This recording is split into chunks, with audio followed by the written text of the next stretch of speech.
calling to give back. I wanted to make the world a better place, especially for young women. So when I started working at a clinic, it felt really good. This was my office, so a little table over here. I was fulfilling this yearning to give back.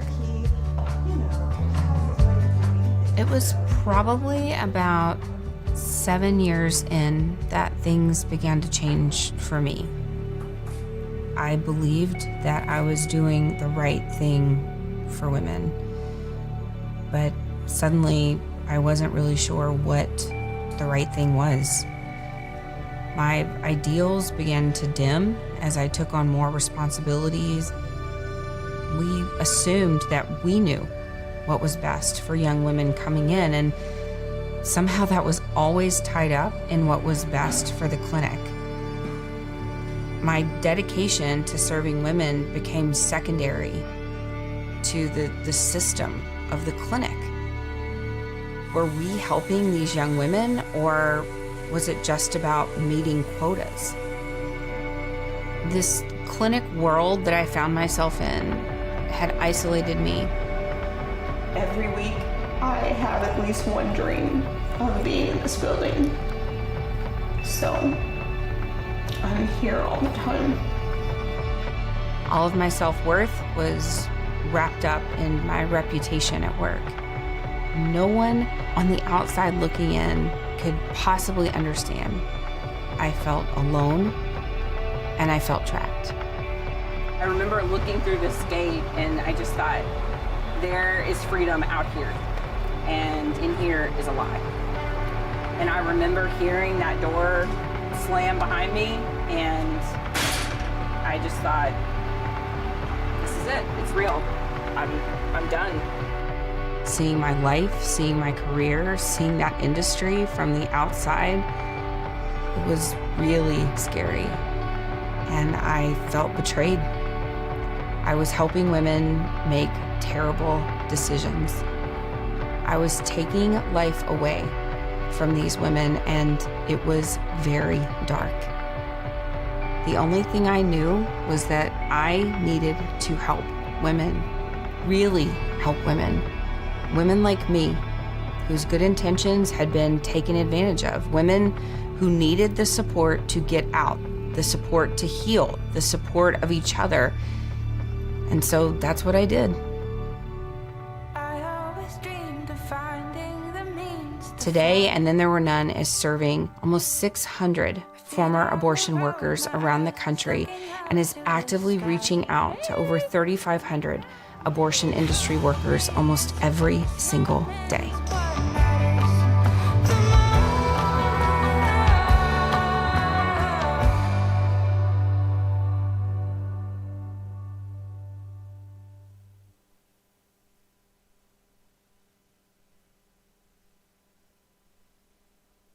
Please welcome to the stage Brooke Rollins, Linda McMahon, and Pastor Paula White-Kane.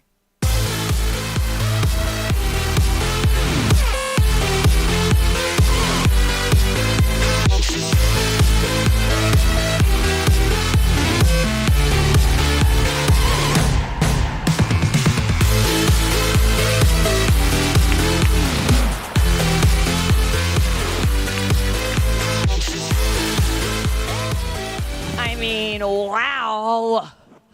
This is extra special. Woo. Thank you, ladies, and thank you, ladies. Well, I just want to say I'm so excited to be here. How many of you were here last year? So this is all new. These are all new. So last year, because of everything, that's right. 2 years ago, it was a small, tiny Anyone group. here 2 years ago? Okay, so that was the right question. I've kind of forgotten last year. Well, that was amazing, but this crowd's even 5 times bigger and seemingly more excited. I mean, I'm so happy to be here with y'all. And I am announcing right now that we're going to do this panel again in Tampa at SAS next month. And, right? You guys can come? Oh, we'll be there. Okay, good. We'll be there. We love Tampa. For sure. See? This is how you get a commitment. You pressure them in front of a lot of beautiful women.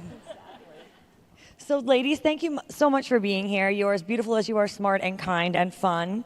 And I mean, your bios, I was just prepping and reading them, and I was just getting more impressed by the minute. So we have in the middle, Pastor Paula White.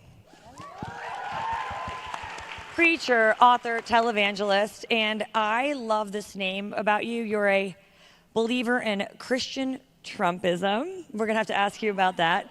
That's a great term, Christian Trumpism. I'm sure a lot of people in this room, raise your hand if you like some Christian Trumpism. Right? That's a preach. Yes, you might have to give us a little prayer. There's so much more, but we'll start with that. And Linda McMahon, I was peppering Linda backstage with wrestling questions. I mean, you are just an inspirational, powerful woman with a great soul and a great personality, but you're from North Carolina. You were the chair of the board for the American First Policy Institute, which we're going to talk a lot about. And you were President Trump's cabinet as administrator of the SBA, which, by the way, all three of these beautiful ladies worked for POTUS. We're going to talk a lot about that. And we have the Honorable Brooke Rollins, mother of four. And you are the former director of the Domestic Policy Council at the White House. And by the way, these are shortened bios because I know we want to get into the meat and potatoes with these beautiful women, but accomplished, beautiful, kind, confident. You have so much to teach these ladies. I have questions I'm supposed to ask you, but I want to ask all of you, starting with the Honorable Brooke, what is your nugget of success for these women? Well, thank you. First of all, what an honor to be here. I love Turning Point USA. This organization is extraordinary. I'd love for all of you to thank the amazing staff of TPUSA. I'm just blown away every time I'm here. Everyone is amazing. And frankly, the other thing I want to say is thank you all. I know we've got a pretty young crowd. I have an 11-year-old, 13-year-old, 15-year-old, and 16-year-old. So I am so excited because I know a lot of you in this crowd are their ages too, and they will be here next year. But thank you for your time. And we like to say, our founding fathers in the Constitution talked about if you give your time and your treasure and your sacred honor that this country can be saved and can be preserved. So if I were to come up with one nugget, it would be to always find something that you love and you are passionate about, and the work and everything else will follow. And truly, the concept of getting to fight every single day for the greatest country in the history of the world, and everything we accomplished in the last 4 years under President Trump, continuing that fight is one of the greatest honors of a lifetime. So go find your passion and never give up. Pastor? I was going to say, Brooke, you did so great. You almost said it just verbatim. You ladies absolutely rock. I would say I was very fortunate at 18 years old, didn't grow up in church, had no idea about what I was called to do or anything else, had a real divine encounter with God when I was 18, and I knew my purpose, my supreme reason for being. Find your purpose, which is given by God, be consistent, and go for your dream. Do it regardless of what anybody says. Amen, Pastor Paula White. And, a lot of us say, oh, I would really like to do that, but I'm just a little bit afraid. Don't be afraid to take risks. Don't be afraid to fail, because it's not how you fall, it's how you get up. And that's a lesson to remember in life, because my husband and I went bankrupt when we were very young. We had one child on the way. We lost everything. My car was repossessed in the driveway. Our house was auctioned off. So that's down and out, folks. But let me tell you, you can get back up, and hey, look at us now. Right. So go for it, and don't be afraid to fail. Right. It's a great country. One thing that all of you did not fail at is working for the Trump administration. And having known, all of us know President Trump and how wonderful he is and how wonderful he is to women. Give us some insight on what President Trump is like and what it was like to work in his administration. Well, I will say thank you for asking that question. I think one of the great untold stories of the Trump administration is how many women we had that were working for him at the highest levels.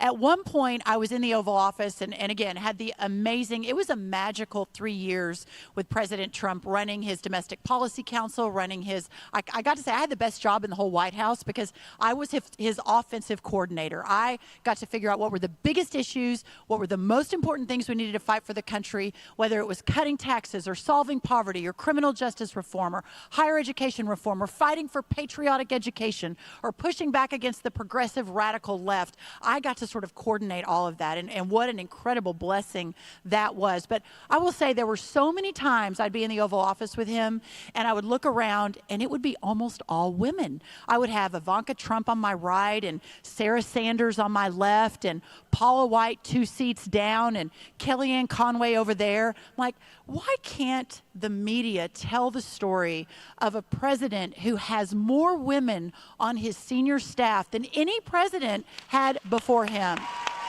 I don't understand. And it was absolutely to work for a disruptor. I called him the disruptor in chief, which for the high schoolers in the room may not mean that much, but basically that means someone that's willing to go in and fight the good fight and do what was right and never worry about what anyone said. To work for the disruptor in chief, a private businessman that was there to make a difference. We sprinted for 4 straight years without ever slowing down. And I think people say now, you guys got so much done. How did you do it? And I said, well, first of all, we never stopped sprinting. And second of all, we had a lot of women in charge. Yes. Paula? I've had the great privilege of knowing President Trump for 21 years. And to tell you a little bit about him, I got a phone call about 21 years ago, and they said, Mr. Trump's on the line. I was like, sure. And if the apprentice was there, I'd been like, you're fired. And it wasn't. So I got on. He said, you're fantastic. You've got the it factor. I said, oh, sir, we call that the anointing. So that was our hello. He said, are you ever in New York? I came up, and he immediately invited myself and my assistant out for lunch with some of his staff. And I thought, okay, that was really nice. And God really spoke to me to share who God was with him, et cetera. And this has been a 21-year relationship. Well, he would just open his door. And you would think that would just be a Trump organization. But I'd go and he said, Paula, are you in town? Stop by. And I'd sit in his office like a fly on the wall. I think, well, they're going to kick me out for this meeting. But I would literally be there for 8 hours or so. What I learned about then Mr. Trump, now President Trump, number one, he empowers people. He gives people access. He loves great ideas. You always bring him the solution, then tell him the problem that you just solved. That's exactly right. Yeah. And we solved a lot of problems. Yes, we did, which because he empowered us to. That's right. Well, you know, for me, working in the administration and being the head of one of the agencies and being in the cabinet was, I'll just digress for a second to say, every time we had a cabinet meeting and I was sitting at the cabinet table and I looked around and I'm going, well, that's a Secretary of State, that's a Secretary of Defense, that's a Secretary of the Treasury, that's da-da-da, and me. How did this happen? Me. How did that happen? A little girl from North Carolina who really, you know, was a French major in college and never dreamt that I would have been in the White House, let alone sitting at the cabinet table, you know, with the President of the United States. And I'll have to tell you just a little funny story that was, you know, I would, you know, not want that to really get out. It won't happen today. Don't worry. No one will know about it. No, everyone keep it quiet. No or anything. But the President would always walk in the cabinet room, and I sat at the end of the table where he came in from the Oval Office. And he never said anything to anybody when he came in. When he took his seat, he made whatever comments he was going to make. The press was in, etc. But without fail, every time he left the cabinet room, he gave me a little pinch on the arm, gave me a little kiss on the cheek, and gave me a little smile. And I thought, how cool is that? But Donald Trump is incredibly misunderstood so often because he was a man who could ingest so much information and be thinking all at the same time what it was you were telling him and how it was he wanted to take that particular issue, go with it, run with it, or say, I don't agree with you on that. I want you to rethink it and come back. And when you went in his office, or at least from my experience, I went into his office as a cabinet member to sit down. I had about 15 minutes maybe. You better have your stuff together because he was going to probe it and everything. And by the time you got to the end of it, you would have thought he hadn't listened to any of it, because he's basically talking to you at the whole time, but he's listening to everything you said, and you left with a clear directive of what you needed to do. He was incredible to work for, very challenging, very inspiring, and I've known him for about 25 years, and so it was a great, wonderful experience. And you talked about a clear directive. The three of you have a clear directive because you launched the America First Policy Institute. The America First Policy Institute. I would ask all of you, and I'll go in reverse order so the audience stays, so we stay excited. What does that mean to all three of you? What does it mean to you, Linda? Well, first of all, let me tell you how I got into AFPI, because Brooke Rollins really is it's her brainchild. Because she started in Texas and did this with the Texas Public Policy Foundation long before she came to the White House. And so Brooke asked me to come in to the White House. We had this, I had a pre-appointment with her to come in to talk about it on January 7th. Now, you might remember January 6th was a very tense day in Washington, and it was a really, really tough day. So January 7th, I came in and Brooke's talking about AFPI, and she would like for me to come on and be the chair of the organization. And I thought, is that not what being a rock star is? It's that next day. It's just picked up. Let's get going. Let's don't look back. We are forward looking, and we are on the march. So AFPI to me means, yes, it's a think tank. Yes, we have to do research. Yes, we have to put out statistics. But what are we, Brooke? We're a do tank, and we're never giving up until the country is secure and the soul of this country is won back. Period. Full stop. God bless America.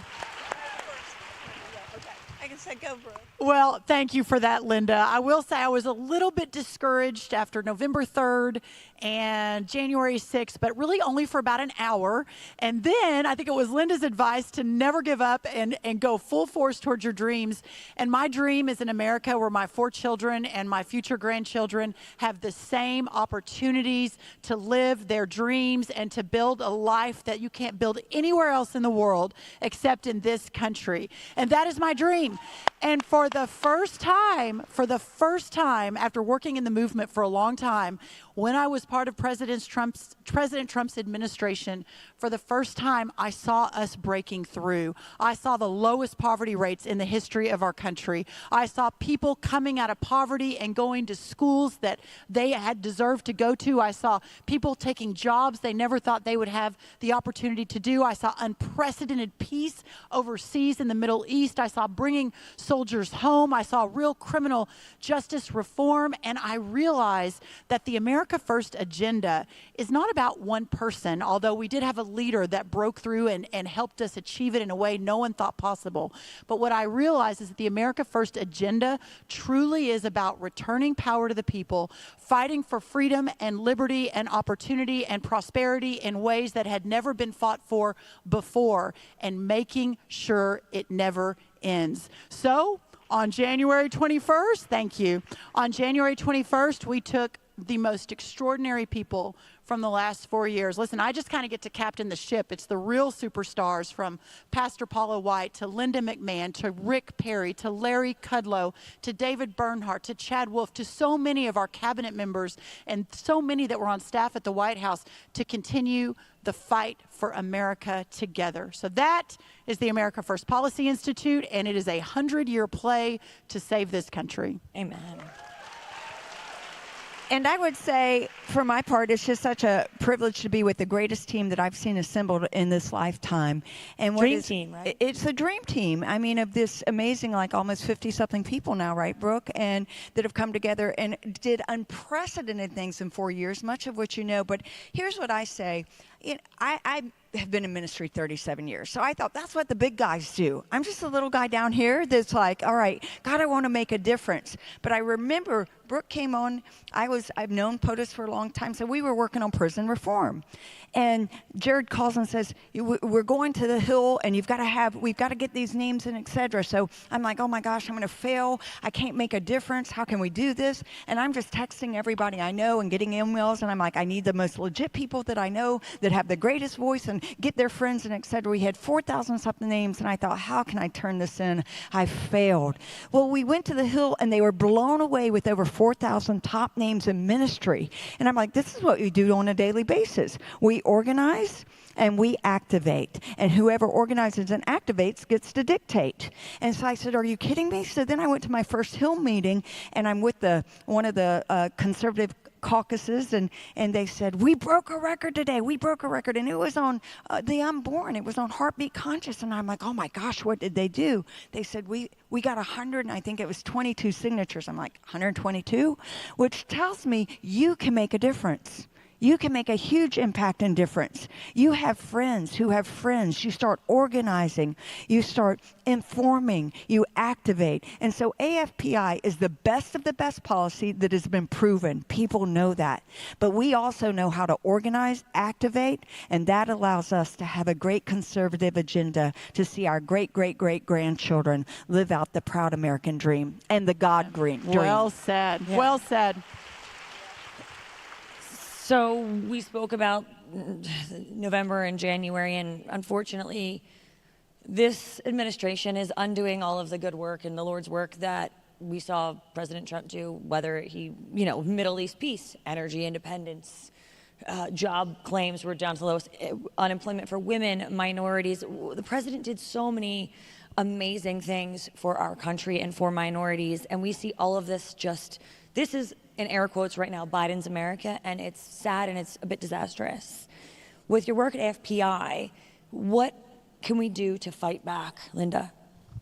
Well, I think we're certainly starting, because AFP is designed so that we have 21 centers. Okay. And each of those centers is dealing, with one of the issues. It's education, it's Middle East, it's litigation, it's putting the policies, back in place. And so each of those centers are being activated and rolled out now. I think we've rolled out, Brooke, about 5 already, 5 or 6? We have officially announced 14. 14, and yes, but we are rolling out with content over the next couple of weeks. AmericaFirstPolicy.com, at A1 Policy as our handle. But yeah, so it's coming, and more and more and more are coming. So Brooke, how can young people, how can these amazing young women get involved? So here's what I would say, everyone. Per Paula's point, you can make a huge difference. And you think about the founding of our country, it was just a handful of ordinary people. Thomas Jefferson, George Washington, James Madison, John Adams. Do you know 10 years before they basically announced independence from the greatest power civilization in the history of the world, which was England, they were a teacher, a student, and 2 businessmen, and they went on to found the United States of America. It's just a handful of people who are relentless, who will never give up, who can make the biggest difference in the world. Find your passion. Are you passionate about fixing education? Are you passionate about fighting critical race theory? Are you passionate about solving poverty? Are you passionate about helping lift people to a life that they never thought they could reach until finally they have a great possible education, higher education? Find what you're passionate about. You can go to the America First Policy website. You can read all of it, and then you begin to educate and organize. As Pastor Paula said, America First is not about Washington, D.C. It's not about the state of Texas. It's not about a specific city. It's about Americans. And when people ask me, who is the next Donald J. Trump? The answer is you, the American people. But we need you to get educated. We need you to stand up. We need you to run for office. We need you to go visit your legislator. We need you to talk to your mayor. And just because you're 16 or 17 or 18, actually your voice is more powerful today than 50-ish on the stage. We're 25. Stop it. Yeah. Honestly, I mean that. And really, you see some of the activists around the world on the other side that have really made a splash. That can be you for our side. Go fight the good fight, and you can do it, and you can make such a difference. Brooke, are you, oh, sorry, go ahead. I was going to say, get involved. Please go on to it and sign up. We've got great centers. I get to do the American values, which is religious liberty, protecting the unborn. Come on, we believe in these wonderful things. And what's so important about that is, how do people come to church? Somebody invites them. Get the information, get your friends, let them know what's going on, and then you are the change. You are our future. So I believe in you guys. You have to carry this torch, because we believe that God's going to do something great with your very life. Of that. So, ladies, are you hiring? Can young women like this, these women are the women you want behind you. On your website, are there places for applications and hiring opportunities? There are. We've got great internship programs. Does anyone find it kind of awesome that the America First Policy Institute has 3 women who may or may not be running the show?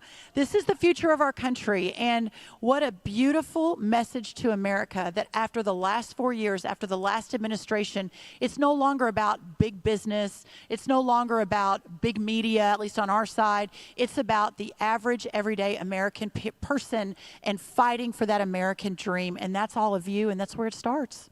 I love that. That's so and I just have one point to add to that. You also have to talk to each other. Yes. You know, Yes. Paula mentioned it a little bit, your friends. Your peer group influence is the strongest thing, or one of the strongest things that you have going for you now. Talk about what you need to do. Talk about the things that you've heard today. And stand up for it if you believe it. Don't fake it if you don't. Stand up for it if you believe it, and reach out to your friends, because you are such influencers in your own circles, and it's so important. And that's such a valuable point, Linda, because here in this room you have a group of women that you may or may not have met before. Introduce yourself to someone else, because you're like-minded. Maybe you know someone that's looking for a job. Hire another conservative. Employ another conservative. Make friends with another conservative. And unfortunately, we're out of time, but I don't know if people want to grab hands, but I would say, Paula, would you mind saying a little prayer with all of us? I would love to. If you don't want to grab hands, you don't have to, but I'm here for it. All right. Right? Father, I just thank you right now. We come to you in the name of Jesus, and I thank you for every woman that is here, every young girl. You have formed them in their mother's womb before they were ever even birthed into this earth. You have a very specific assignment for them, and I pray that you would open their eyes to see and put it in their heart. I pray that you would surround them with the right influences, the right people, and that you would help them to have the courage to move forth as a mighty voice, many rivers flowing strong for your glory. And I thank you that they will fulfill their purpose, equip them with everything they need, wisdom, with protection, with no fear, courage. And I give you all the praise that at the end of their life, they'll look back and say, look what we did. I decided and made a decision at this conference to give my life for the betterment of not just this nation, but the world, and most of all, for the kingdom of God. Amen. And to that, we all said, amen. Amen. Thank you, Pastor Paula. Thank you, ladies. Guys.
Ladies, thank you for that very warm welcome, and it's a tremendous honor to be here. This is my first time attending a Turning Point USA event, and I have to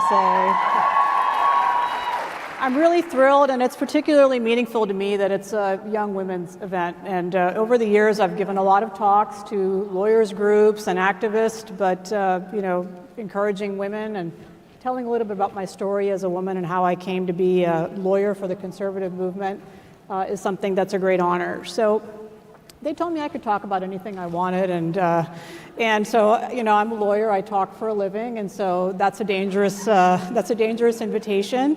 But I thought I would tell you a little bit about how I came to be the lawyer who I am, and maybe a little bit of time for some questions. So I was born in India, and in the 1960s in India was a Soviet client state. And my dad, who was a young doctor, didn't want to raise his children to be in a place where there was a limit on the number of children, where the government told you whether you could have a phone, and the government really limited your opportunities in life. And so, luckily, in the United States, they were looking for doctors in rural places in America. And so he took the opportunity to come to the United States and brought myself and my young brother and my mom. And we settled down after my dad's training in rural Smithfield, North Carolina. Now, we settled in Smithfield because it reminded my dad and my mom of the Punjab, where they were born and where I was born.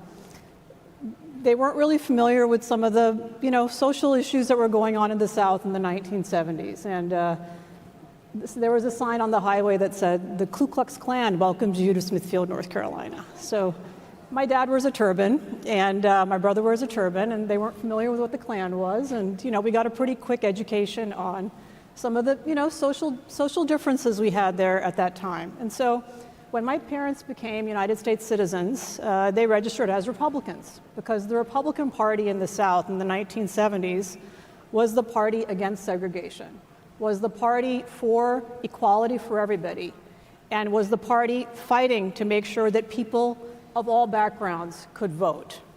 And so I learned about politics, and I learned about the importance of engaging in politics at a local level from my mom, who, wearing her sari, was a Republican election monitor in rural North Carolina. And from that, and holding fundraisers for politicians in our home, I got a really deep grounding during my upbringing about politics. But my parents also taught me that it was really important to be able to be independent and equip myself to support myself. In a traditional Sikh family, obviously there was a stress on getting married and having a family as well, but they wanted to make sure I was educated, and so I was, taught to focus on math and science, and I did that, and I was privileged to go to a nice school in North Carolina that focused on math and science, and when I went off to Dartmouth at age 16, I was going to be a pre-med student. But the name of this organization is Turning Point. And it was a turning point for me to go to Dartmouth. Let's call it a Yankee enclave. I grew up in the Deep South. And when I was moving into my dormitory, a guy in front of me let the door slam in my face. Now, growing up in North Carolina, that never would have happened there. A guy would always have held the door and helped me with my boxes. And so I wrote a letter to the editor of the local newspaper. And I said, you Yankees have no manners. That newspaper turned out to be the Dartmouth Review. Dinesh D'Souza and Laura Ingram had been editors of that publication. And the editors of that publication said, we got a live one here. So they invited me to join the paper, and so I joined the Dartmouth Review newspaper when I was, a young teenager, younger than many of you here today, and that was a huge turning point in my life, because while I had that upbringing as a conservative in my house, this was the first time that I'd really interacted with intellectual, curious, conservative young people, and we were a tiny minority at Dartmouth. In the 1980s in college campuses, very similar to the kind of situation you have today. The professors were all liberal, even the administration was all liberal, it was all liberation theology. Your professors were more likely to be cheering for the communists in Central America than for the freedom fighters.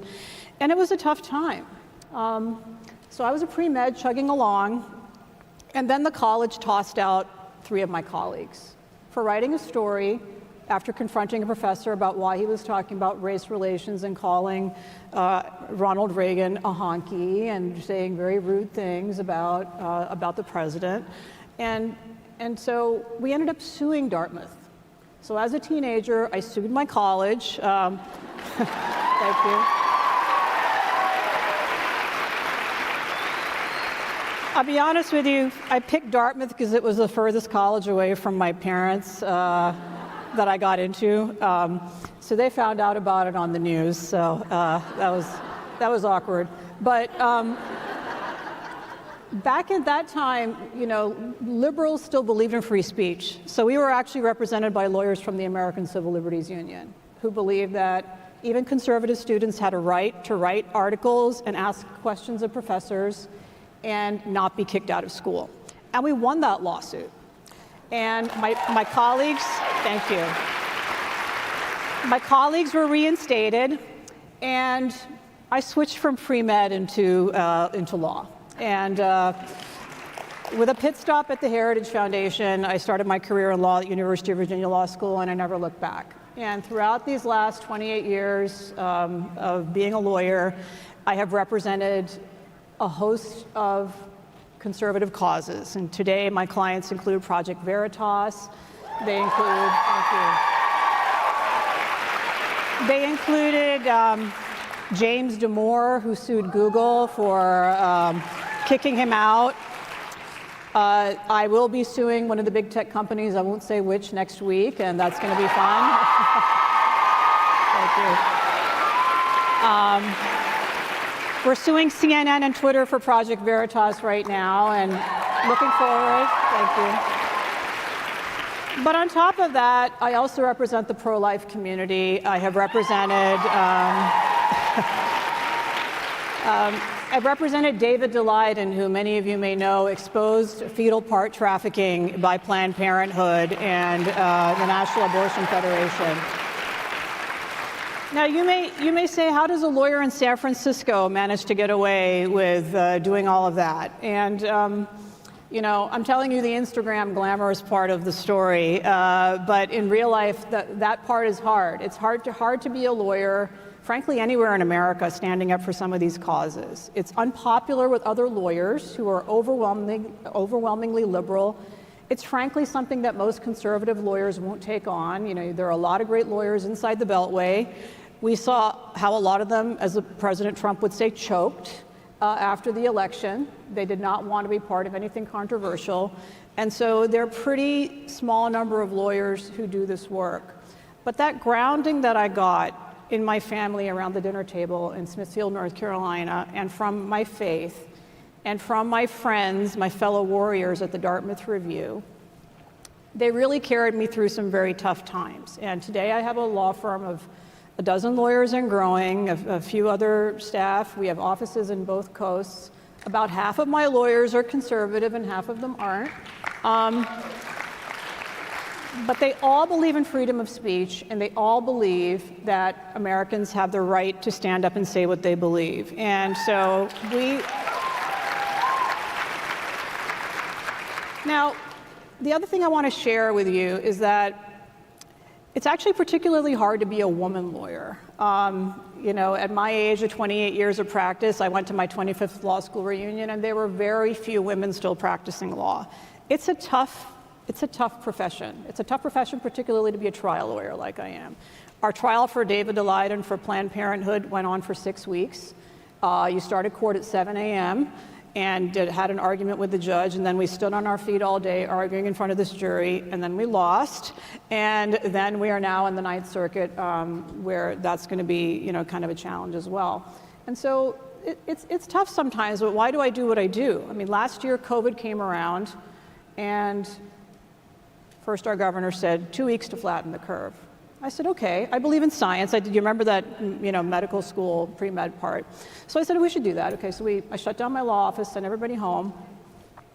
And 2 weeks became 4 weeks, became 4 months, became indefinite. So as a person of faith, it particularly disturbed me that the standards for stores, for Costco, for Walgreens for Home Depot were different than the standards for the house of God. That is wrong. So I filed the first federal civil rights lawsuit in California challenging the governor's shutdown of houses of worship in California.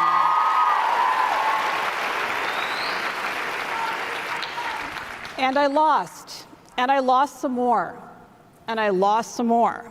And my pro-life friends had another law firm had a conversation with me. They said, Harmeet, we want to do this for San Diego County. How can we do it? I said, well, come on down. We'll share our papers. We'll share our research. Let's strategize. I'll share some of the people who've come in touch with me. So together, we started with a second law firm who had been fellow warriors in the pro-life litigation. They filed a lawsuit. I joined that lawsuit. At the Center for American Liberty, which I started, we filed a third religion lawsuit. And after losing and losing and losing at the trial court in the Ninth Circuit, the United States Supreme Court ruled for us in all three of those cases earlier this year. And that's why I do what I do. Because if you don't fight for your right to worship, you let the government tell you when you can worship. You let the government say that the stores can be open and you can go buy your groceries and your alcohol there, but you can't when you're suffering from unemployment, when maybe your husband is beating you, when you need support from the pastor, when you need that companionship if you're elderly and you only get that on Sundays when you go to the temple. If we let the government tell us that we can't do that, then this country is over. So that was the most important thing that I did, I think, in my entire career as a lawyer. And there were some lonely days. Losing is not fun. But, in addition to those cases, we also fought for the right to protest. We fought for the right for the businesses to be open, for women-owned nail salons and hair salons to be open. And all told, I filed 15 federal civil rights lawsuits last year against the states of California, Pennsylvania, New Jersey, and Hawaii. And I won some and I lost some, but I tell you what, I feel pretty good about what I did during the COVID lockdown time. And I was very blessed to practice law with some amazing lawyers who supported me. And more importantly, frankly, all the members of the public who sent in their contributions and supported us. So what I've developed in my career is a hybrid. I'm able to do my law firm, which pays the bills, and then I also do impact litigation through a nonprofit that I created. I'm also a member of the Republican National Committee, and I also do election litigation on top of that, and I'm currently fighting for the right of all citizens to be able to vote on an equal basis in this country, and so that's the big push with litigation as well. But what I want to share is that,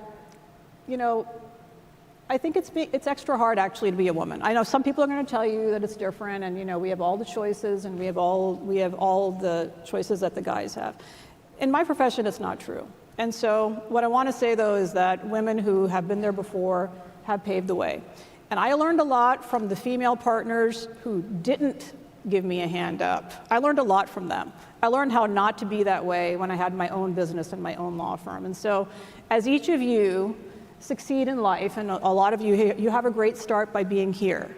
It was mentioned in the prior panel that being amongst a group of peers is very important, and I can't agree more. That's part of my religious practice, is that you should always seek out people who have similar values to reinforce you in those hard times.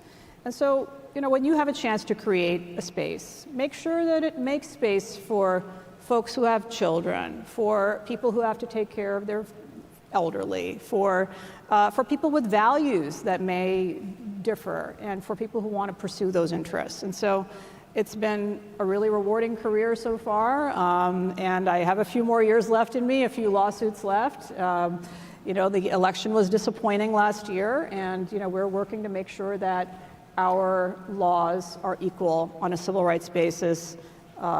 We want voter ID, we want a lot of these other safeguards in place. I testified in Congress last week on election issues, and they had witness after witness after witness say, people of color have a hard time getting IDs in the United States.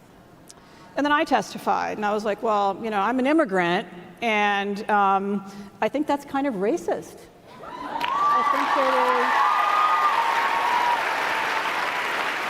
I think to say that People of color, minorities, Native Americans can't figure out how to get an ID. Well, if it's hard for them to get an ID, that means you, congressmen and senators, have failed. You're not doing your job. It should be easy for every citizen to get an ID in this country, and if that's the problem, then let's fix that problem. Let's not destroy our election integrity. And that's a bipartisan issue, by the way. For those of you keeping track, it was the Jimmy Carter, James Baker panel back in almost 20 years ago that said voter ID was important. That's been a bipartisan issue. And it was an Obama election panel that said that our voter rolls must be cleaned up for us to have free and fair elections in this country. So a lawyer in a small firm in San Francisco can do a lot of good. I'm proud of that. And for any of you who want to consider pursuing a practice in law, I thought I would leave a little bit of time for some questions. If anybody wants to come up and have questions, I think there are some monitors here for that. One more thing is, I wish I could stay for this whole weekend. It's so exciting and inspiring, but that work-life balance thing, I have a husband waiting at home who is very, very supportive of me. And I haven't always had a supportive spouse. Now I do, and let me tell you, it's the biggest blessing from God to have a helpmate who supports what I do, because I couldn't do it without him. So I want to give him a shout out. I see some ladies have questions. Yes. Hi, awesome to meet you. I'm Bex. You don't know who I am. Totally understandable. First off, you've been such an inspiration in my own journey on my college campus, because even though I'm at a Baptist college campus, things are still super fun. So there's that. But I have learned, and I've heard so many times already so far at this thing, that failure is just as important and just as well to be learned from as successes. So my question to you is, what is one time you just completely fell on your face and it really stung, and what did you learn from that? Wow, so I will, I told you that, the fairy tale part at the beginning was the Instagram version. I had a first marriage that failed. So, I grew up in a very Orthodox Sikh family, and I married within my faith 1 week after graduating from college at the age of 20, and that marriage was a terrible failure. It wasn't my fault, but I had an abusive spouse. And so I learned from that about how to stand up and fight for myself and how to not let somebody punch me. So nobody in my family had ever been divorced before. It was the end of the world for my religious family. And you know what? I think they're pretty proud of me today. They got over it. So, I learned from that. Okay, we just have time for one more question. One more question. So if you get threats, then how do you handle it and how do you get over it? Great question. Being a lawyer, doing what I do get death threats. We believe in the Second Amendment at my home, yeah.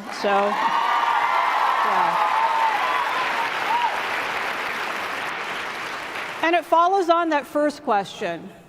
If you've ever had a hard time where somebody attacked you, hit you, punched you, you're the last person somebody wants to mess with if you got back up, all right? So nobody messes with me. I make a record of threats. I report them to the authorities. I put them on social media. I have security when I need it, and I am not intimidated. That feeds me. The fact that the left hates what I'm doing gives me energy to do it some more.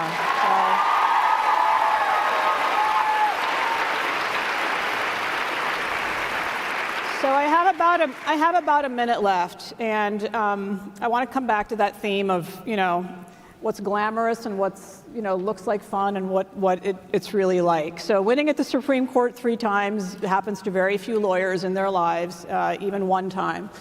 To get there is a lot of grunt work, a lot of hard work, a lot of failure, a lot of losing, and I think it's still worth it. It's not for everybody. And so my final piece of career advice is, if you think you want to go in that direction, don't go straight from college into law school. Work at a law firm for a year or two.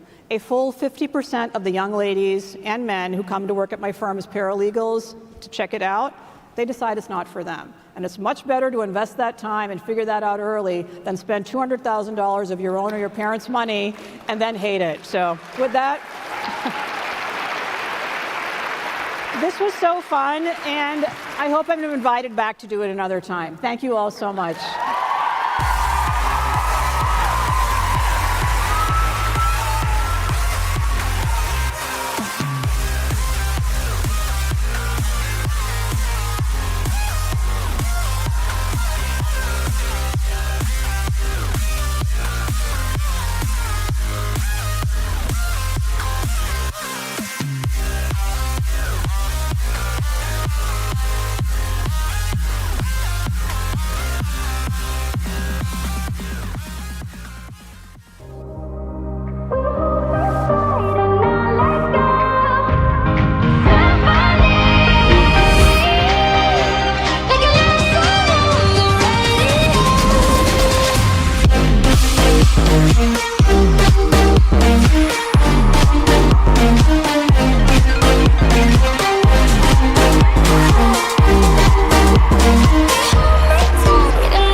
Humidity and these curls every day to see your smiling faces over Nancy Pelosi.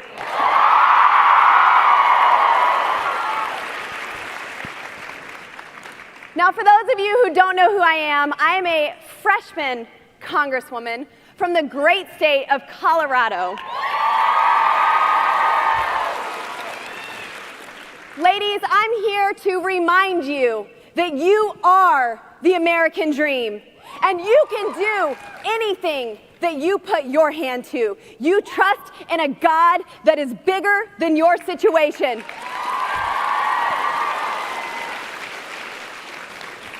When that mountain of impossibilities comes to your way, that mountain needs to hear your voice. That mountain needs to hear that your God is greater, and it will be removed from your life, and you will accomplish great and mighty things.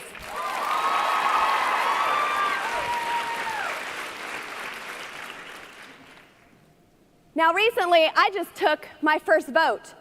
If you listen to Joe Biden, January 20th was about 15 months ago. And that was about the time I started my voting career as a legislator. And my first vote was to fire Nancy Pelosi as Speaker of the House. Ladies, we came so close to getting her out of there. She had to break her own China virus rules and build a plexiglass COVID penalty box to bring a COVID positive member in to vote for her. That's how close she was to losing her speakership. And with your help, we will take back the House in 2022 and fire her once and for all. We see what this administration is doing to this country, and it's because of radical extremists like this that I got frustrated and stepped up to do my part to serve our country. Now, y'all might remember Texas, a little man named Beto. Don't worry, I got rid of him for you. Beto Tomato. He forgot the playbook. And on a presidential debate stage, he announced to everyone what Democrats plan to do with not just your Second Amendment rights, but all of them, because it doesn't stop with the Second Amendment. From a presidential debate stage, he said, hell yes, we're taking your AR-15s and your AK-47s. Well, I didn't like that. So I drove 3 hours to his presidential rally with my Glock on my hip.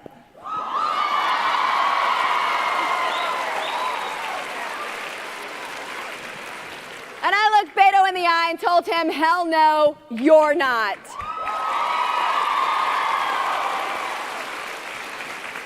I decided to step it up, and I primaried a 5-term incumbent because conservatives need strong leaders who aren't afraid of the cancel mob, who refuse to bow down, who will stand for the flag, who will stand for the Constitution, and will bow to Almighty God.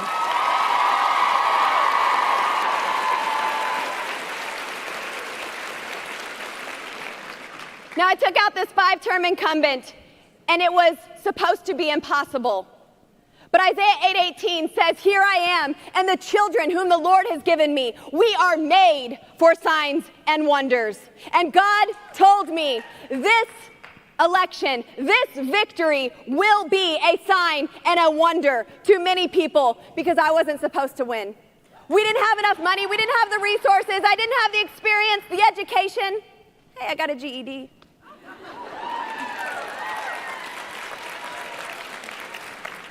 But we beat him by 10 points, outspent 10-1. And then we went on to beat radical, hide in the basement, job-killing socialists. And that's who we are still fighting. And we will win.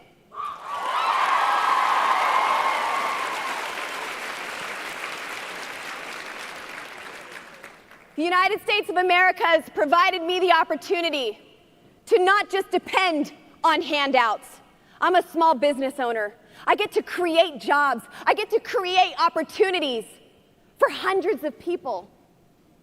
When Colorado's governor came in last year and shut down small businesses, I defied his tyrannical orders and I reopened my business. It's not right when big government allows big business to stay open and shuts down the little man. And now small businesses are still suffering because government is paying people to sit at home.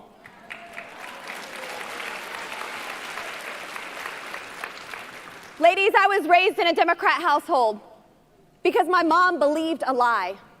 She traded the truth for a lie. She thought that if she tried to go outside of government assistance, she would fail her 5 children. That left us waiting for the food stamp card to be filled up, allowing the government to tell us where to live and what doctors to see. At 11 years old, I stood in line for bread and government cheese. I'm not ready for bread lines again. That's not happening. At 11 years old, I knew that that was not America's best. I started working. I started putting my hand to something, and I saw that I had the ability to create wealth. My first paycheck from my first job proved that I could do a better job taking care of myself than government ever could.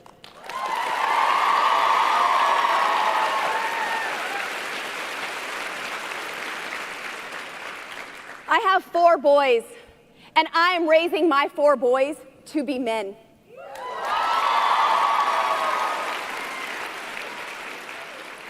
I look to their future and I'm concerned. I'm concerned about what's happening in our nation. I'm concerned for you and your children and your children's children. So I am here stepping up to do my part to serve our country, to make sure these radicals stop this progressive agenda that will trade the truth that America is the greatest nation this world has ever seen for a lie.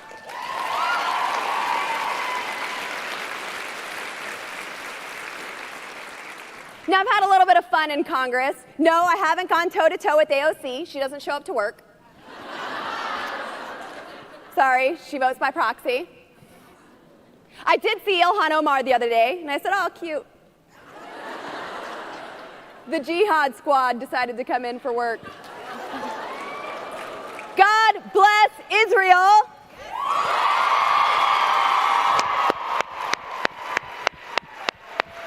Glory to God. I want to take a side note here.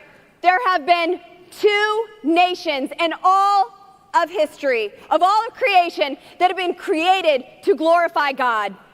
Israel and the United States of America. And we will glorify God.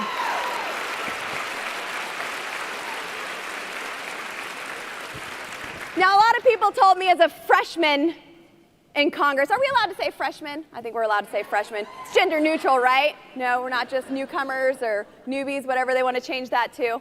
You go ahead and call me congressman too. That's pretty gender neutral. I was told that I would not be effective because I'm brand new. Well, my first committee hearing meeting, I had the chairman of the committee take down his entire 5-minute statement because he doesn't know what the heck he's doing. Look at this GED go. I was invited to the joint session where Joe Biden addressed Congress. Not all of Congress, just a little bit of us. You know, I mean, he's vaccinated and double masked and separated, you know, so it's really dangerous to invite all of us. But somehow I got an invitation. And I thought, well, either whoever is sending out these invites doesn't know what they're doing, or they know exactly what they're doing. So I'm sitting there in the House chambers, and now before the cameras were on, there was lots of touching and people were hugging and very close with one another, but then the lights come on, the cameras come on, and it's social distancing. We have to create fear in the American minds and in the American hearts. Joe Biden started with his speech. He got through some of it. And then he started talking about immigration, but he wasn't talking about the true problems with immigration. He wasn't talking about the crisis he created at our southern border.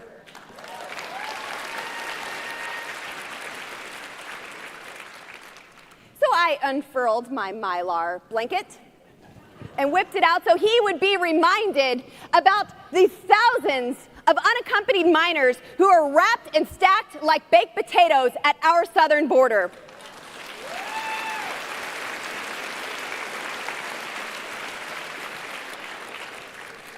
Texas, I think you know more than anyone what's happening at the border. I just visited McAllen, Texas, and I saw the buses that are on a 15-minute loop that get filled with illegal aliens and transported all throughout the United States. Hotel rooms are filled housing illegal aliens.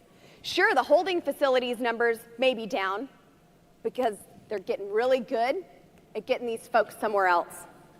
In the McAllen airport, I saw groups of people with manila envelopes instructing them how to get on planes and what cities and states they were going to. They've never been there before. They're brand new to this country. They had signs asking people to direct them and give them help. Texas, this border crisis is not just an issue for you. It's not just an issue for Arizona or California. Without a secure border, every state is a border state.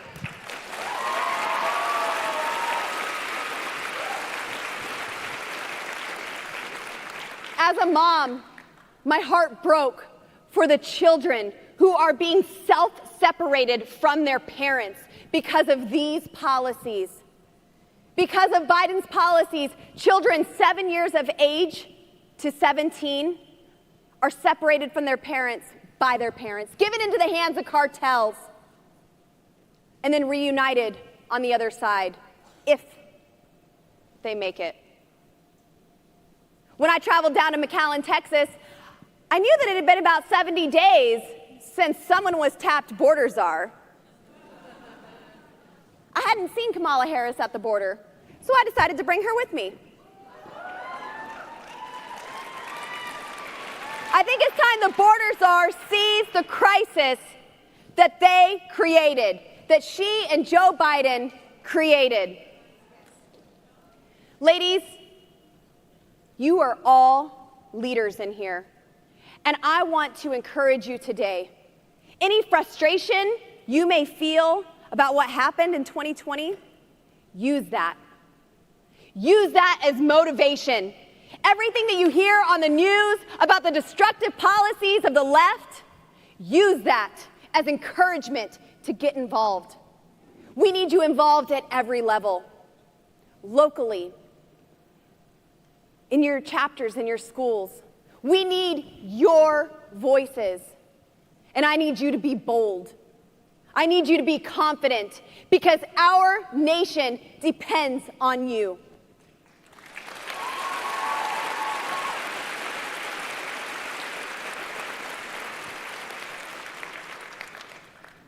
There's a lot that the left is trying to do, that is trying to scorch any passion that you may have. But it's not over. We are coming out of this stronger than ever. I was broadly looking at my election in Colorado, and I'm confident that we were a bright and shining spot in Colorado because I've reached folks that no one else would go to. My team and I traveled to places others felt weren't worthy to travel to. I listened to people who weren't heard. Those forgotten voters that President Trump reached out to, those are the people that I wanted on my team. And that is why we won, because we brought out people who don't show up. So I need you talking to your friends, telling them the importance of getting involved, because elections have consequences, and we are seeing how bitter that can be.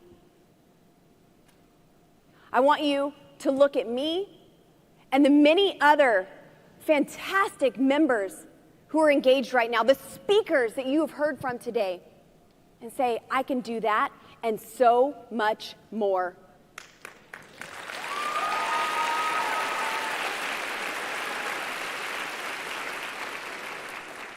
God has a special place for you, a special niche created just for you. You may look and say, no one's ever done that before.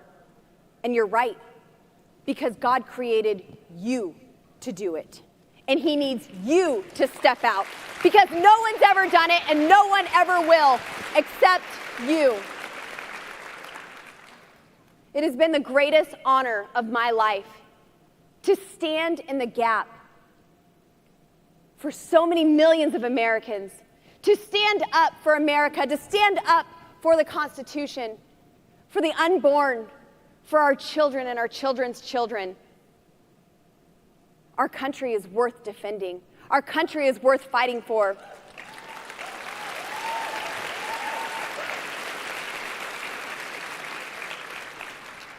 I travel this country, and the hypocrisy from the left is always on full display. One of my first speeches on the House floor was calling them out on their hypocrisy. Because all summer in 2020, they promoted violence, they campaigned off it, they encouraged it, burned down our cities. It was okay for them to gather because they were protesting. They demonized our law enforcement officers and threatened to defund our police. In Colorado, they have stripped our police of qualified immunity. And they're looking to do it at a national level. We are the ones who will stand for our brave men and women in blue.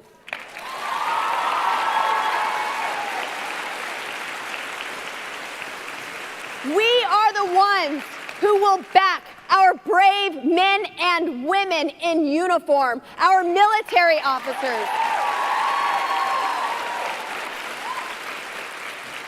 We are the ones who will fight for freedom and prosperity, because we know if we don't have that, it is socialism and poverty.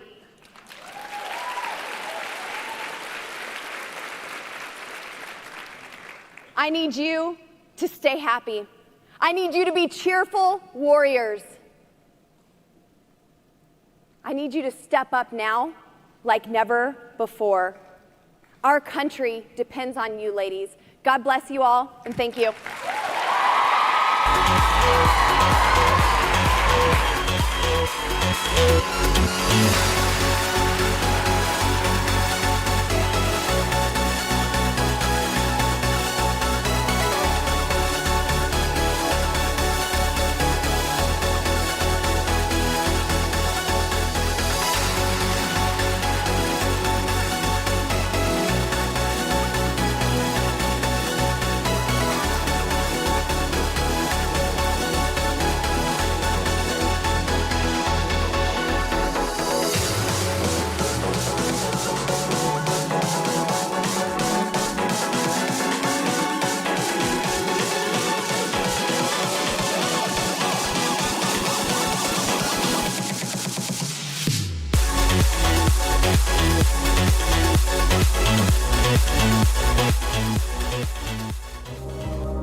I think they like you, Governor. Oh, I like them. I love them. Wow. I love all the pink. I wore black to complement the pink, okay?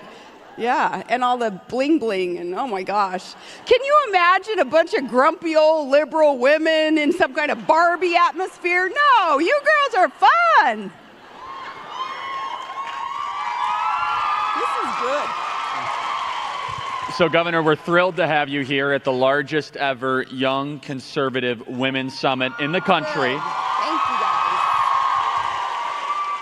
There's a lot we want to cover, but just start with your story. I mean, you've been in leadership of an entire state, and you have battled the mainstream media and won. You've seen and done a lot. What wisdom do you have to share for all these young conservative women leaders? Well, you are going to have to battle mainstream media when you continue to be involved, even more so. And man, gals, we need you even more so today more than ever. We need your voice out there. So as you speak, and just like doing anything worthwhile, it's not going to be easy, but as you speak and the media tries to clobber you and tell you to sit down and shut up, you have to remember where the criticism's coming from, consider the source.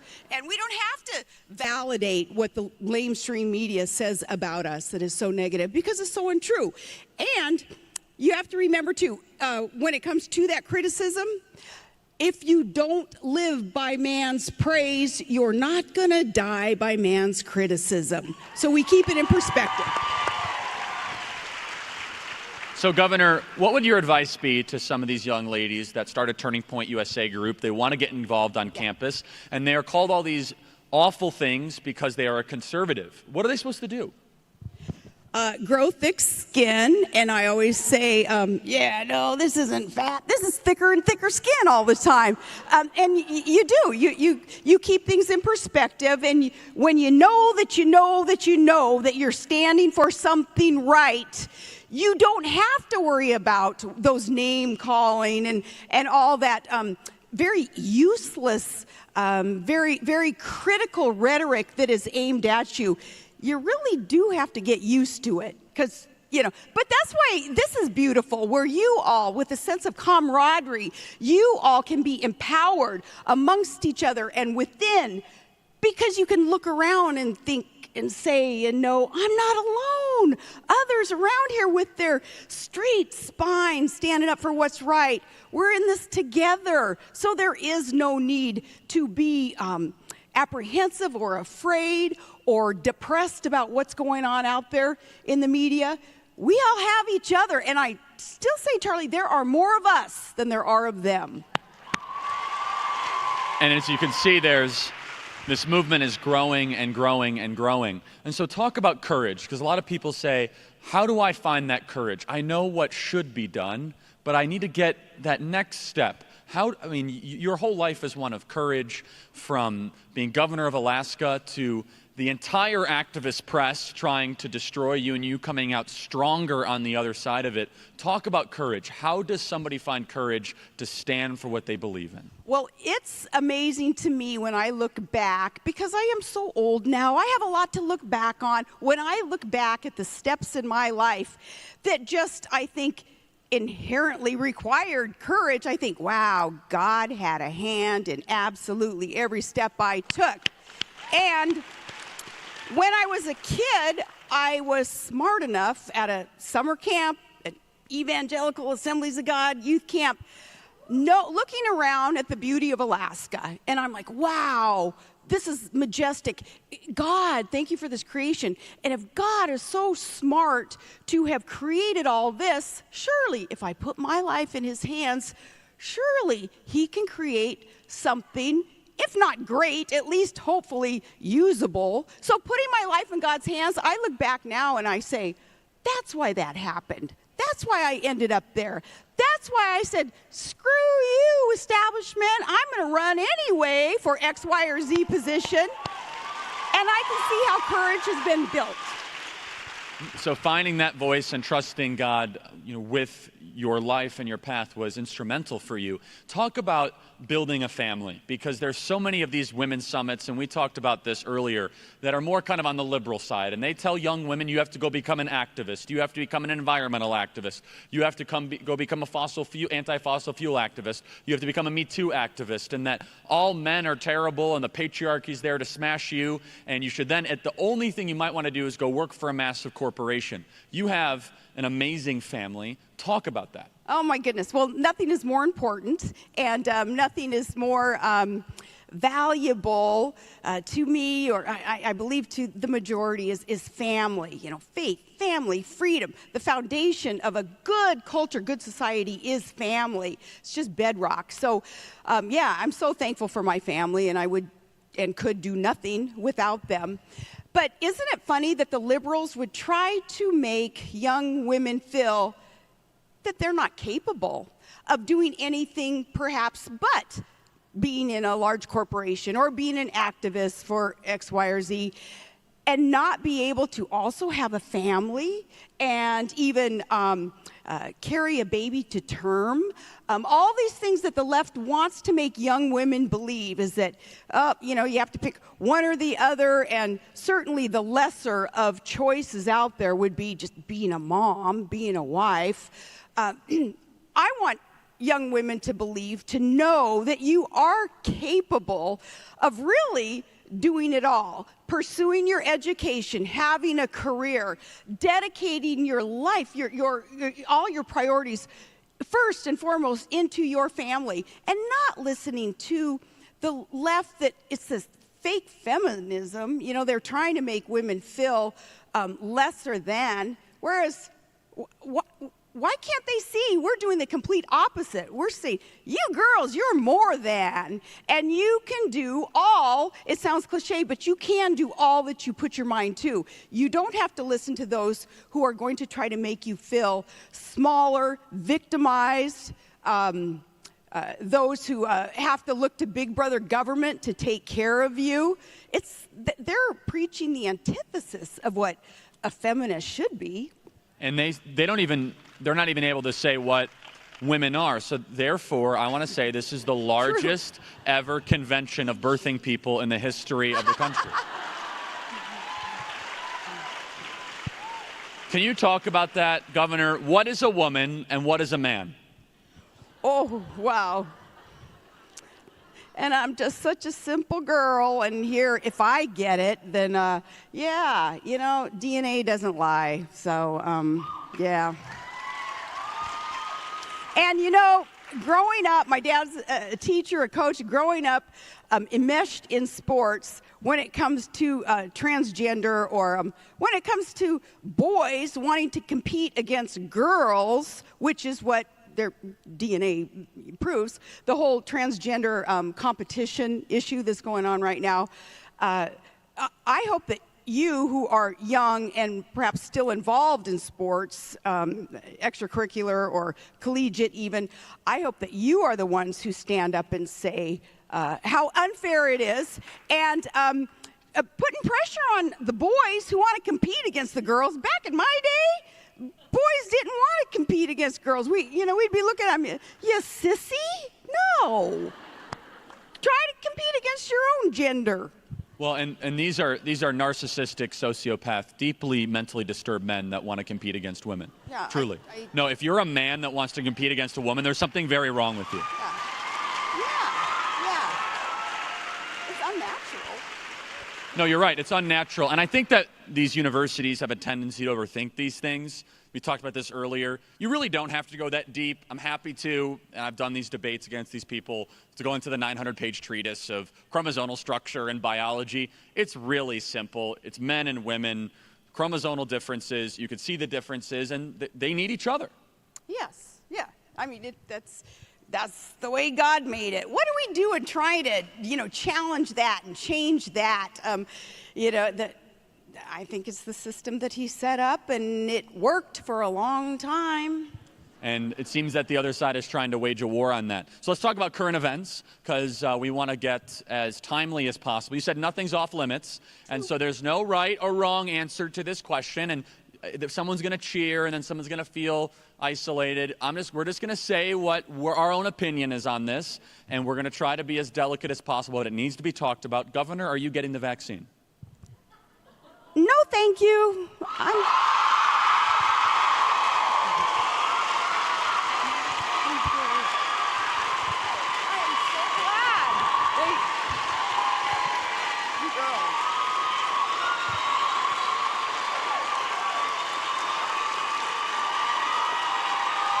This is a group of strong, independent, hardworking, smart women. Thank you. Wow. Wow. So, again, I know a lot of my family members have gotten it. I know people that have gotten it. You just make your own decision, find your own information. I'm not getting the vaccine. I've made that very public. And so, Governor, talk about why you made that decision, and then walk us through, in addition to that, what is a young woman supposed to do here if they're threatened to lose their job, not go to school, if they don't get the vaccine? Help us through that. Yeah, well, first I decided, no, I'll be generous and I'll donate my vaccine to some politician who's experimenting with it. And if that horrible politician dies, well, then we're all better off anyway. So, well, I said a horrible politician. But no, okay, here. This is what you all need to keep in mind. If it comes to a point of government telling us, not even private sector, not even owners of a business, but government telling you that you will not be able to fly somewhere, you will not be able, say, to go on a college campus and speak unless you're vaccinated. Charlie and I had talked about this, and he's brilliant on this. We have to preempt that. And that's another reason that this gathering is so doggone important. And thank you for putting it together. Thank you for all that you do, Charlie. It's amazing. Herding cats. But that's what we need to talk about, is how we're going to preempt any of those kind of unconstitutional mandates, those mandates that would take away our power, infringe on our very, very basic rights. We can't get to that point, girls. We can't get to that point. If we get to that point, I think tangibly, where we're going to be able to see the greatest erosion of our charters of liberty, of our foundation of freedom. I think so much of it has to do with the mandate that perhaps they're going to try to throw on our heads. So much of it has to do with the vaccine. And I grew up with 4 words, Governor, that the left always would scream at me when I'd go to these campuses: my body, my choice. And now they're saying, get the vaccine, racist. And I'm like, what? And so, and again, everyone comes to their own decision. First, here's the way my calculus. First of all, I'm young. I'll take my chances with hydroxychloroquine, vitamin D, a little bit of walking outside, good diet. And secondly, just a reasonable thing. These people have lied about everything over the last year. Everything. Yes, from the lockdowns to the actual infectious rate to the death rate. Dr. Fauci was lying about it early and often. And now we're just supposed to say, you know what? Now we should just trust the pharmaceutical companies. And they never lie, by the way. Yeah. They are perfectly ethical. They are the most honest people we've ever dealt with. They never seek profit to try to exploit you or try to medicate you unnecessarily. I love Johnson & Johnson, Pfizer, and Moderna, and you should too. And no matter what. And of course we should worship them. And Governor, don't you remember the left? They used to challenge these companies? Yeah, remember that? That, they were the ones up against the man. They were raging against the machine, and now they're all sucked in, and they are the machine. So it's our turn to rage against the machine that needs to be shut down because the machine is going to try to take away your freedom. Now, another reason I'm not getting that shot is I have that natural immunity. Thank you, Jesus. I had COVID. So, this is proof of another lie that you have been fed. Remember, early on, we were told, well, maybe it's not so bad if a lot of people get COVID because herd immunity, right? Okay, so that's cool. Because once you get it, man, you're naturally immune. And then they changed their tune once those of us who said, I'm naturally immune. You said so. And if you even talk about this on social media or radio, which I talk about it quite often, they come after you completely. For example, you're not allowed to say that 53% of Center for Disease Control employees have got the vaccine, and about 47%, according to Dr. Fauci's own testimony, have not. And we don't know if they've denied it, but that's a low vaccination rate for the Center for Disease Control. Do they know something that we don't? Does the NIH know something that we don't? Eric Clapton got the vaccine, and he was afraid he was never able to play the guitar again because he had such an adverse effect.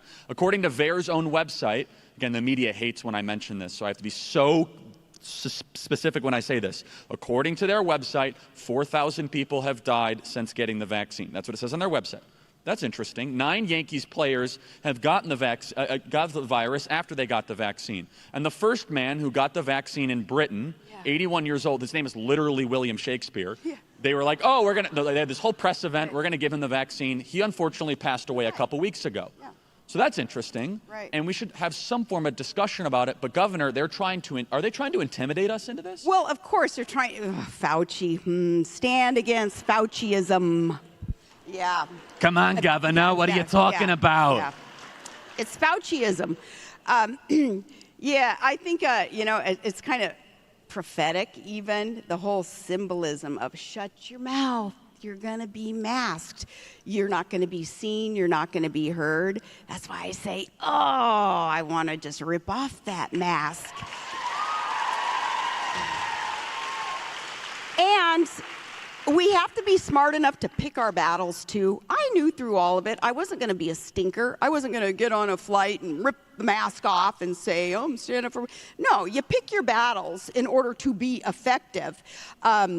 So, wearing the mask when I had to, looking at, a private sector, a store owner telling me, okay, then it's your business, so you don't have to serve me. That's right. If we're going to be preaching free enterprise as capitalists, then, more power to a shop owner for saying, I don't want you in here unless you're wearing a mask. Okay, I understand that. But when it comes to government, trying to tell us what to do. You know what the federal government was set up to do? It was to protect our rights, not to chip away at anything. And all of these issues, even the issue of abortion, and I'm 100% pro-life, even these issues of abortion, that the federal government, these faceless bureaucrats and politicians in far-off, bubbly Washington, D.C., they trying to dictate the way that we raise our families, the way that we run our businesses. This is coming from the federal government. We've let it get out of hand. Those type of issues, even an issue, I say, of abortion, it needs to be ratcheted down. State level, more local level. Levels of government that are actually accountable, because thus far the federal government is so out of control. Obviously, there isn't accountability. And so, Governor, what is a young woman supposed to do if they're saying, you got to get vaccinated by August 10th or else you can't go back to college? You got to get vaccinated or else you can't have a job? That's the number one question that we get right now. My advice, I don't want to say advice, I'll just say my own piece, is that for me, I wouldn't do it. I'd find a new school, I'd work remotely, whatever it is. That's my own personal prerogative. But what are they supposed to do, Governor? Wow, and that is a great question. And that's why a gathering like this is so important, so that we can be empowered and know that there are a lot of us.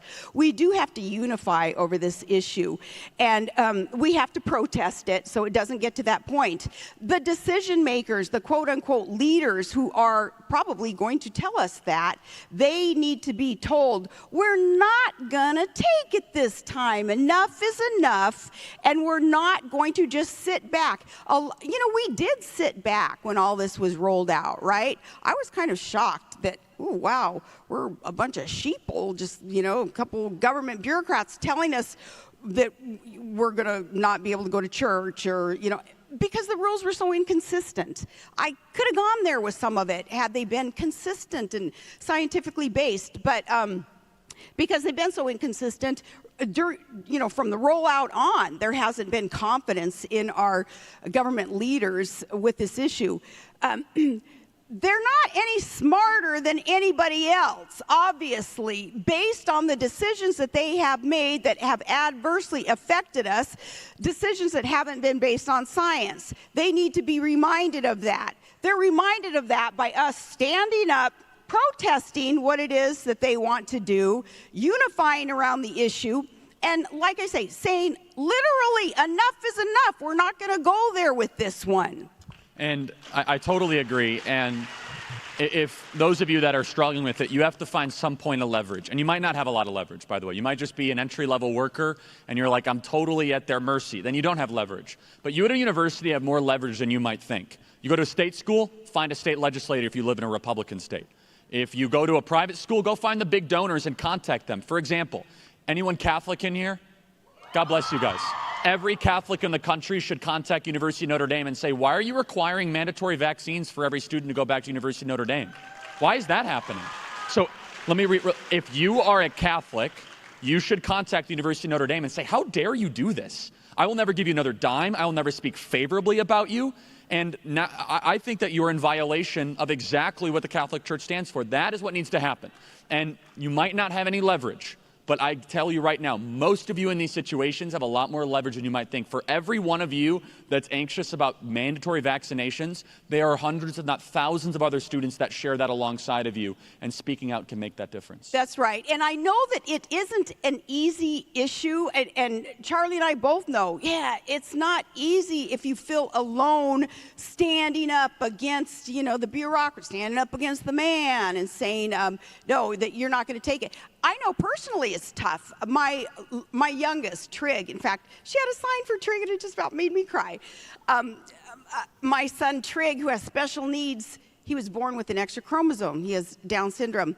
My kid has more chromosomes than any of you. So we won. So Trig, though, going to a wonderful public school that thankfully our district does put resources into some therapy, some things that a child with special needs needs. I don't want to have to take him out of that school, but you're right. We do all have to have that line, no, I would take him out of school if a continuation adversely affects him, his learning, if it impacts, that chipping away of our freedoms. I would have to, make that sacrifice, and we would have to find somewhere else to go. And I just find it to be so, it's so creepy the way that they're pushing this thing. And again, I just generally don't trust anyone in that entire community. And they won't answer any questions about this. We've tried to have these people on our show, like, hey, can someone from the NIH come on our show and answer these questions? Like, no, shut up, racist. Like, okay, whatever. And so it's like, no, I actually want you to tell our audience and explain these things. Explain what an emergency youth authorization is. Explain why there had to be some suspensions of the administration of it. And we just never get any clear answers on that. And so, Governor, let's talk about some other current events. The border is wide open. We're seeing a lot of problems related to that. China seems to continue to strengthen and influence. There's attacks on our Second Amendment rights. We need to fix the way we do elections in our country to make sure we have fair and transparent elections in the future. If you had to name one or two of the most important things in front of us, what do you think are the things we have to focus on? Because they're strategies to try to distract us amongst many different problems. Oh, right. I mean, it's one thing after another that they are using as distractions. There are a couple issues, though, that we really need to keep tabs on. One is school choice. That's going to be a big issue coming up. That's fundamental. Any atrophying of our Bill of Rights, though, anything that they are doing, like Second Amendment rights, our freedom of speech, that one, our freedom of speech, because once that is gone, you know what the aim is when they don't want you to talk about something? What that leads to is they don't want you to think about something so that you won't be tempted to talk about something. And history shows, through some time-tested truths, what tyrants are able to do to the masses as they chip away, take away that freedom of speech. It's thought control, because they do want to control what you're thinking so you will not speak it. So you have to look at each one of these issues. What's the end goal of them? As they take away more and more of our freedoms, what is it that they actually want? And when you go there, it should make you rise up and say, no, this is America. Our country is based on freedom. We dedicated this land to God, our founding fathers. We have been blessed because of that. We have made a covenant with the people for generations that we would be a free country, where that beacon of hope for any other country, any other person around the globe would be able to look at America and say, oh, that is the land of the free. Let us strive to be that, to do that. Now, if that is taken away, there is no other place on earth. There is nowhere to go. We cannot let that happen. So each one of these issues chipping away at that right, at that right, at that freedom, at that freedom. Once that snowballs, then it is gone. So you girls need to get ready to start running for office, school board, city council, borough and county offices, state governments. We need you in there. And don't think that you're too young. Don't think you're not qualified. I started very young. I was in PTO, PTA, then ran for city council, then I was a city manager, mayor, oil and gas commissioner. See, I have to give my resume because people always think, she's just a hockey mom from Wasilla. Governor, and then VP candidate, and doing these other things.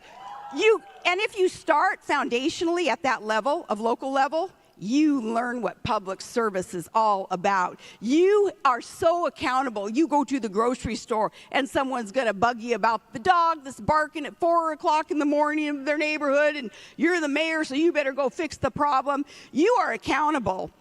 From budgets where you're spending your grandma who lives in your town, where you're spending her tax dollars. You have a public servant's heart, or you're not going to do well on the local level. I wish our politicians who are in that upper echelon, I wish they all would have started on the local level so that they could understand what public service is, literally. And reclaiming that idea of citizen government. And so, in closing, Governor, there's so many young women here, and you touched on this a little bit, that want to know what they can do and how they can do it. Just share some more wisdom that you have about some of the difficulties they're going to face. Yeah. There's going to be times when they want to give up. How do they keep going? Yeah. Again, you have to know that you can look around and notice and see it, strengthening one another. We're not alone in this. And I would encourage you, in a practical sense, to be ready to run for office and to help others get elected who share these priorities, who share the ideology, who share just a basic common sense constitutional conservatism that runs through their veins. Stay loyal to them, because what I find in the business of media and politics, I have a journalism degree. I started out in sportscasting and worked in the news. Media and politics, loyalty is like a non-existent virtue. So when you find people whom you can support, stick with them through thick and thin. Stick with them when you see them getting clobbered by the mainstream media, lamestream media. Stand up for them. Help them out. We have to do this as a team. The left, we don't believe they're wacko. They are so wacko, and they're getting worse and worse. But they're good at sticking together, at least, and that's why they've been able to just boulder through some of these issues, because we've been too splintered. Well, and I agree, and I say this to a lot of conservative audiences that we have. There's all this drama at times on Twitter of conservatives going after each other. It drives me nuts. I mean, there's so few of us that are actually in the courage, trying to be courageous and in that space, and you guys are part of it. And even if you disagree with someone, there's this thing called direct messaging. You could do it privately. You don't have to put it publicly. Really? Oh, I'm going to go tell the world why I'm right. It drives me nuts. And so, Governor, I truly believe that culturally we are going to win when people start rising up, and most specifically when women start to rise up. Closing, tell us the role of conservative women broadly and generally, and what that means for America. Oh my goodness, it's time for conservative women, young women, to have their voice heard, to be able to let your priorities be known. Because what you're standing for, no, please no, gals, what you're standing for is right. Time-tested truths that prove foundationally what you believe in is right. We can't go wrong with what we believe in, with what the message is, because it is right. It's just a matter of us really being able to get out there. You see all the press that like AOC gets, you know, oh, she just walks on water, according to, you know, all the press. It's because she's loud. Well, you know, a lot of women have been taught not to be loud, to sit back and be pretty and be polite, and you know, that's passé. We just can't afford to do that anymore. We need to be the ones bold, courageous, loud, louder than they are. Well, Governor, I know I speak on behalf of all these amazing young women from across the country. Thank you for being such a good role model. And we didn't touch on this, but you're a hunter, so no matter what you say or do, you're high in my book, because you actually are in nature and you understand the beauty of it, and you talk about it, so thank you for that. And you have a large family, and you're such a good role model, and I hope every single one of you, young conservative women, and this is our nation together, will look to the governor as a role model, as someone who has just, they did everything they could. A lot of you weren't really able to see back, and this was 2008, right, Governor? The summer of 2008, you gave the most amazing speech in Minneapolis at the Republican National Convention, probably one of the most amazing. Everyone should go look it up. And you have refused to apologize to these maniacs. You have never backed down to them. You have stayed true to who you are, when other people, not going to say other names, who are also at that convention, have always tried to sue for peace, and you have always held the line. And you deserve to be thanked for that, Governor, because you are a hero in my book. So thank you so much. So thank you, guys. Thank you so much.